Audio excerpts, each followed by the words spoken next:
One of the professors here at the University of California, Los Angeles says he witnessed the darkest day of his 32 years here at UCLA. That's when a group of attackers arrived here at this pro-Palestinian encampment, and they started attacking protesters directly using metal clubs, bars, in some cases even setting off fireworks directed directly at those protesters. Now, several of these protesters have been injured, and it took quite some time for the not just campus security but the law enforcement, for the highway patrol and LAPD to show up. And there's a lot of criticism, not just from the administration condemning the violence that took place last night, but also from the mayor of LA and even the state governor of California. I think it's unfortunate to see that it had to reach this extent to actually get support from UCLA. We've had a lot of the administration claiming that they want to support us, but last night it took several hours until the LAPD got involved. If the UCPD was here, we didn't see them, we didn't feel their presence, and then private security firms have been hired, like CSC and Apex. They stood aside for the longest time.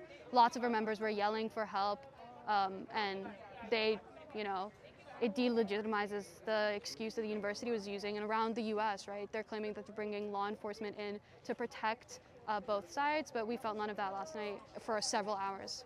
I was shocked, appalled, and horrified. I think there's no other way around it. I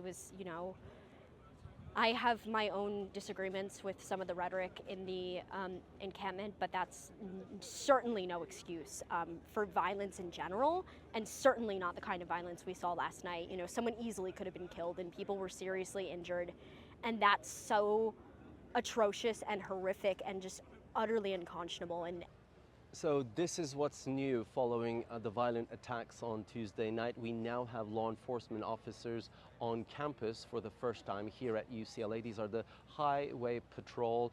They were the first ones to respond, even though it came hours after the attack itself. We also see some Los Angeles Police Department officers located in other corners. Where we are as media is quite interesting. We're right behind the Palestinian encampment, and on this side there's another area secured for the pro-Israeli counter-protesters. Now, it's not clear when they might stage another protest, but it's very clear that now the priority for the university administration as well as the law enforcement officers are to make sure such an incident would not repeat itself. And we are seeing that although until now UCLA had a softer stance towards these protesters, supporting their freedom of speech and their right to protest, they are now saying that they will only tolerate it for as long as their mission of academic learning and teaching is not disrupted.